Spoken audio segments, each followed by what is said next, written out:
serial infidelity. Ibig sabihin ng serial infidelity, parang normal na sa'yo na may iba kang number 2 ka, may number 3 ka, may number 4 ka, parang wala na sa'yo, normal sa'yo. So, psychological disorder yan, Kuya Mark. Psychological disorder. May pangatlo pa. Uy, batay po sa batas, maaari niyo po ba kaming bigyan ng mga halimbawa ng mga tinatawag na psychological disorder, Kuya Mark? Maraming tinatawag na mga psychological disorder. Isa-isahin po natin to Sige, kasi sige. ito yung mga, basahin ko nga, ang dami. So, maraming mga disorder to na kailangan maintindihan ng taong bayan. Una, yung tinatawag na narcissistic personality disorder. Narciso. Narci. What do you mean by narcissistic personality disorder? I love my own. Sense of entitlement, may tinatawag ang grandeur illusion. Ibig sabihin ng grandeur illusion, gandang-ganda ka sa sarili mo, gwapong-gwapo ka sa sarili mo. GGSS. Kaya ganun. Gandang-ganda ka sa sarili mo, gwapong-gwapo ka sa sarili mo. Ibig sabihin, wala kang tinatawag na lack of empathy. Hindi mo kayang intindihin ang ibang tao, ang asawa mo, kasi ang kaya mong intindihin ang sarili mo lang. Lack of empathy, yung tinatawag na exploitation ng asawa mo. Ito yung tinatawag na, anong impact dito sa kasal? Emotional abuse. Emotional abuse, tapos may tinatawag na infidelity, nangangaliwa ka, and hindi mo kayang magmahal, inability to give love, inability to give respect and support. Hindi mo kayang magmahal, hindi mo kayang magbigay ng pagmamahal kasi ang kaya mong mahalin ang sarili mo lang. Yun ang tinatawag na narcissistic personality disorder. Pangalawa, MJ, yung tinatawag na antisocial personality disorder. Ano yung tinatawag na antisocial personality disorder? Ito yung mga sinungaling. Deceitful, mga sinungaling, irresponsible, yung lack of remorse. Hindi kayang, anong remorse in Tagalog, MJ? Yung hindi mo kayang magsisi. Oo. Hindi mo kayang tanggapin ang mga kasalanan mo, and you have a manipulative behavior. So anong impact dito?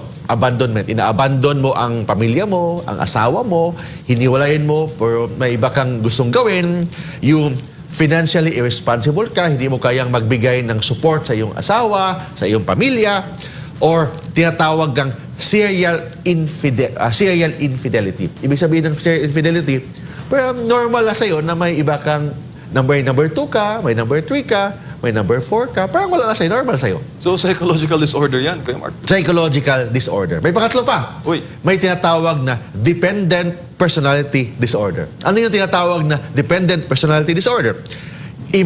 Emotionally immature ka. Emotionally immature ka and palagi kang nagdedepende sa iyong magulang.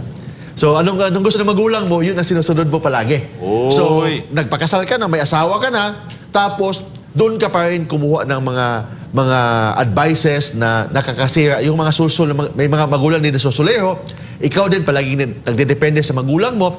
Ang tawag sa'yo, dependent personality disorder. So, ang mangyari dito, avoidance of marital responsibility and hindi mo kaya mag-manage sa pamilya. May pang-apat pa. Ito yung tinatawag na borderline personality disorder. O ano bang ibig sabihin yan? Borderline. Emotional instability, and napakasiloso mo.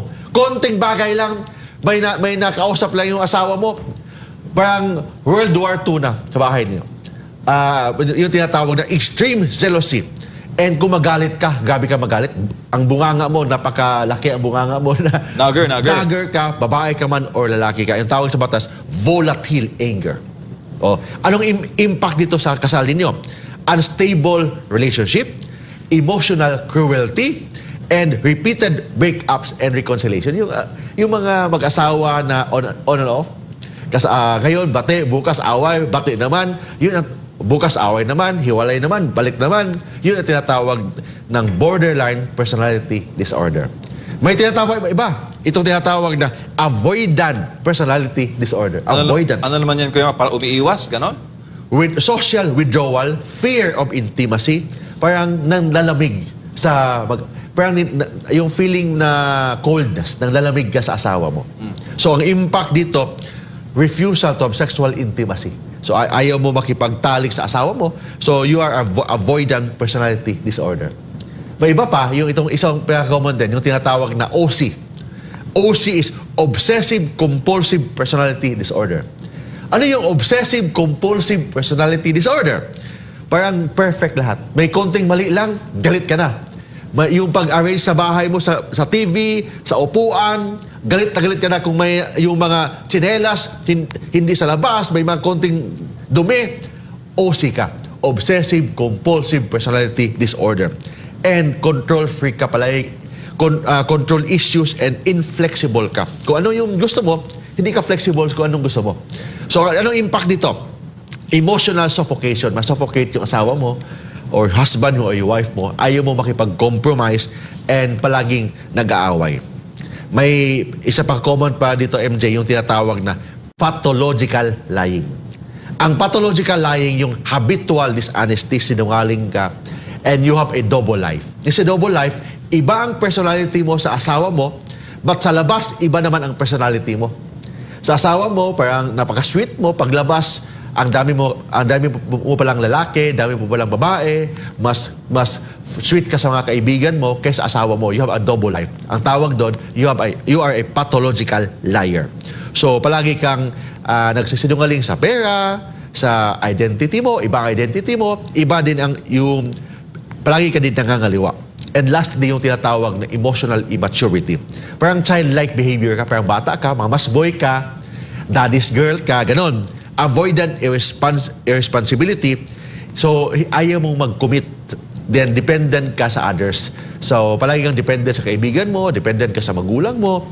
So, wala ka nang pakialam sa asawa mo. So, ang tawag sa'yo, emotional immaturity or arrested development.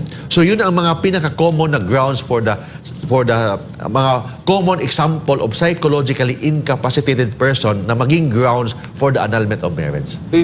Kapoy sa trabaho, stress sa adlaw-adlaw, sulayi ang Doc Natural Herbal Drops, usa ka food supplement nga mosuporta sa general wellness.